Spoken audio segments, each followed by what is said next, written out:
نحمده ونصلي على رسوله الكريم اما بعد السلام علیکم ورحمۃ اللہ وبرکاتہ۔ وعلیکم السلام ورحمۃ اللہ وبرکاتہ۔ کتاب پیارے بچوں کے لیے 60 سنہری احادیث، حدیث نمبر 4۔ قال رسول اللہ صلی اللہ علیہ وسلم لا تباغضوا، ایک دوسرے سے بغض نہ رکھو۔ پیارے بچوں، ہمارے پیارے نبی صلی اللہ علیہ وسلم نے ہمیں ایک دوسرے سے بغض رکھنے سے منع فرمایا ہے۔ بغض کسے کہتے ہیں؟ بغض کا مطلب ہے کینہ، دشمنی، یعنی کہ دل ہی دل میں کسی سے جلنا اور کڑھنا۔ یہ حسد سے ملتی جلتی دل کی بیماری ہے۔ اس میں انسان اندر ہی اندر دوسرے بندے کی خوبیوں کو دیکھ کر جلتا ہے، کڑھتا ہے، اور پھر موقع ملتے ہی اسے نقصان پہنچانے کی کوشش کرتا ہے اور دشمنی پر اتر جاتا ہے۔ کوئی مثال دیں؟ مثال کے طور پر خالد اپنی کلاس میں اچھے اخلاق کی وجہ سے سب ٹیچرز کو اچھا لگتا ہے، پڑھائی محنت سے کرتا ہے اور ہر امتحان میں اچھے نمبر لاتا ہے، جبکہ ساجد غصے والا ہے اور پڑھائی کی طرف اس کا دل نہیں لگتا۔ اب جب ٹیچرز خالد کی تعریف کرتی ہیں تو ساجد کو بالکل اچھا نہیں لگتا اور وہ اس سے جلنے لگتا ہے۔ وہ چاہتا ہے کہ کوئی اس کی تعریف نہ کرے اور ٹیچرز اس کو بالکل پسند نہ کریں۔ اب ساجد کوشش کرتا ہے کہ کوئی ایسا کام کروں کہ سب لوگ اس کو برا سمجھنے لگیں، اور اس کے لیے وہ کیا کرتا ہے کہ اس کی ساری کتابیں چھپا دیتا ہے کہ وہ پڑھ نہ سکے۔ چلیں اب آپ بتائیں کہ کتابیں ساجد کیوں چھپاتا ہے؟ بغض کی وجہ سے، تاکہ اس کے نمبر اچھے نہ آئیں اور ٹیچر اس کی تعریف نہ کریں۔ اچھا آپ بتائیں کہ ساجد کو کیا کرنا چاہیے تھا؟ ساجد کو محنت کرنی چاہیے تھی، اپنے لیے دعا کرنی چاہیے تھی کہ اللہ اس کے لیے پڑھائی کرنا آسان کر دے۔ چلے میں آپ کو ایک قصہ سناتی ہوں، اور یہ قصہ ہے یوسف علیہ السلام کا۔ اس سے آپ کو اور اچھی طریقے سے بات سمجھ آ جائے گی۔ اللہ تعالیٰ نے اپنے بہت پیارے نبی یعقوب علیہ السلام کو 12 بیٹے دیے تھے۔ یعقوب علیہ السلام کو اپنے چھوٹے بیٹے یوسف علیہ السلام سے نسبتاً زیادہ پیار تھا، جو کہ باقی 10 بھائیوں کو اچھا نہیں لگتا تھا۔ اس کا یہ مطلب نہیں کہ یعقوب علیہ السلام کو اپنے باقی بیٹوں سے محبت نہیں تھی، بلکہ تمام والدین اپنے تمام بچوں سے پیار کرتے ہیں، اور یعقوب علیہ السلام کو بھی اپنے تمام بیٹوں سے محبت تھی۔ لیکن یوسف علیہ السلام نیک تھے، ان کا اخلاق اچھا تھا، اس کی وجہ سے یعقوب علیہ السلام انہیں کچھ زیادہ محبت رکھتے تھے۔ اب یہ جو باقی بھائی تھے، ان کا دل کرتا تھا کہ ان کے ابو ان سے زیادہ پیار کریں اور یوسف علیہ السلام سے نہ کریں۔ اس وجہ سے انہوں نے ایک پروگرام بنایا۔ انہوں نے سوچا کہ کسی طریقے سے ہم یوسف علیہ السلام سے چھٹکارا پائیں، اور وہ اپنے ابو سے کہنے لگے کہ آپ ہمیں اجازت دیں کہ ہم یوسف علیہ السلام کو اپنے ساتھ پکنک پر لے جائیں۔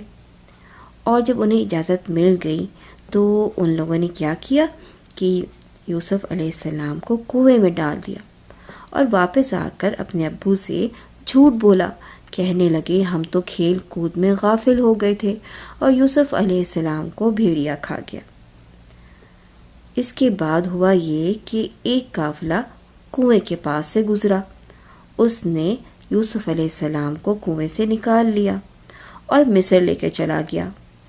وہاں عزیز مصر نے کچھ درہم یعنی کچھ پیسوں میں یوسف علیہ السلام کو خرید لیا۔ اس طرح یوسف علیہ السلام عزیز مصر کے گھر رہنے لگے، لیکن وہاں عزیز مصر کی بیوی نے ان پر برائی کا الزام لگا دیا، یعنی یوسف علیہ السلام کے بارے میں جھوٹ کہا کہ یوسف علیہ السلام برائی کرنا چاہتے تھے، اور اس الزام کی وجہ سے ان کو قید کی سزا ہو گئی۔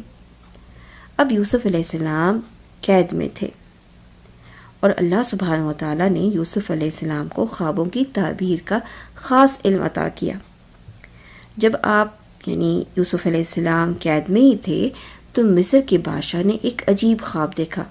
اس نے سب لوگوں سے پوچھا کہ اس کی تعبیر بتاؤ۔ تعبیر کا مطلب یہ ہے کہ اس نے پوچھا کہ مجھے اس خواب کا مطلب بتاؤ کہ مجھے اب کیا کرنا چاہیے، مگر کوئی بھی نہیں بتا سکا۔ پھر بادشاہ کو ایک آدمی نے یوسف علیہ السلام کے بارے میں بتایا۔ پھر بادشاہ نے اس خواب کی تعبیر یوسف علیہ السلام سے پوچھی، اور جب اس کو پتہ چلا اس خواب کی تعبیر تو اس کو اتنا اچھا لگا کہ اس نے یوسف علیہ السلام کو وزیر خزانہ بنا دیا۔ پھر ہوا کچھ یوں کہ ملک مصر اور اس کے آس پاس کے علاقوں میں سخت قحط پڑ گیا، یعنی بارش نہ ہونے کی وجہ سے کھانے پینے کی چیزوں کی شدید کمی ہو گئی۔ بادشاہ کو جو خواب اللہ سبحانہ وتعالیٰ نے دکھایا تھا اس کے ذریعے یوسف علیہ السلام یہ جان چکے تھے کہ کچھ سال میں قحط سالی ہونے والی ہے، یعنی کھانے پینے کی کمی ہونے والی ہے۔ اس لیے انہوں نے پہلے سے ہی اناج یعنی غلہ گرینز جمع کر لیے تھے، جس کی وجہ سے مصر کے جو آس پاس کے لوگ تھے وہ مصر آ کے اناج لینے لگے، اور اسی میں یوسف علیہ السلام کے بھائی بھی آئے۔ اور جب ان کے بھائی آئے اور انہیں پتہ چلا کہ یہ تو یوسف علیہ السلام ہیں جن کو اللہ المالک الملک نے اتنی عزت دی ہے، تو وہ اپنے حسد اور بغض پر بہت نادم ہوئے، اور انہیں احساس ہوا کہ ہم نے غلطی کی تھی، اور انہوں نے یوسف علیہ السلام سے معافی مانگ لی، اور اللہ کے پیارے نبی یوسف علیہ السلام نے اپنے رب کو خوش کرنے کے لیے ان کو معاف کر دیا۔ پیارے بچوں، ہم نے دیکھا کہ جن بھائیوں نے اپنے بغض کی وجہ سے اپنے بھائی کو نقصان پہنچانا چاہا تو ان کے حصے میں شرمندگی آئی، اور وہ کیا چاہتے تھے؟ وہ تو چاہتے تھے کہ یوسف علیہ السلام نہ ہوں تو شاید ہمارے ابو ہم سے بہت زیادہ محبت کرنے لگے۔ لیکن آپ کو پتہ ہے کہ جب یوسف علیہ السلام کو ان کے بھائیوں نے کنویں میں ڈال دیا تو یوسف علیہ السلام کے ابو یعنی یعقوب علیہ السلام اپنے بیٹے کو بہت مس کرتے تھے، ان کو بہت یاد کرتے تھے۔ اور اس طرح سے ہم دیکھیں تو جو یہ بھائی چاہتے تھے کہ ہمیں اپنے ابو کی ساری محبت ہمیں مل جائے تو وہ ان کو ملی نہیں، وہ ان کو نہیں ملی۔ اس لیے ہمیں پتہ چلتا ہے کہ ہمیں کبھی بھی حسد اور بغض نہیں کرنا چاہیے، کسی کو نقصان نہیں پہنچانا چاہیے، کسی کو نقصان پہنچا کر ہمیں فائدہ نہیں مل سکتا۔ اس کے بعد ہم نے یہ بھی دیکھا اس کہانی میں کہ اللہ سبحانہ و تعالیٰ نے یوسف علیہ السلام کو کتنی زیادہ نعمتوں سے نوازا، ان کو مصر کے ملک کی بادشاہت بھی عطا کی۔ تو پیارے بچوں، آج کے سبق میں ہم نے کیا سیکھا؟ آج کے سبق میں ہم نے سیکھا کسی کو خوش دیکھ کر جلنا نہیں چاہیے، کسی کو نقصان پہنچانے کی کوشش نہیں کرنی چاہیے، کسی کو نقصان پہنچا کر کوئی فائدہ نہیں ہوتا بلکہ اپنا ہی نقصان ہوتا ہے۔ حدیث نمبر 4 قال رسول اللہ صلی اللہ علیہ وسلم لا تباغضوا لا تباغضوا لا تباغضوا لا تباغضوا لا تباغضوا لا تباغضوا لا تباغضوا لا تباغضوا Do not hate one another. صحیح مسلم۔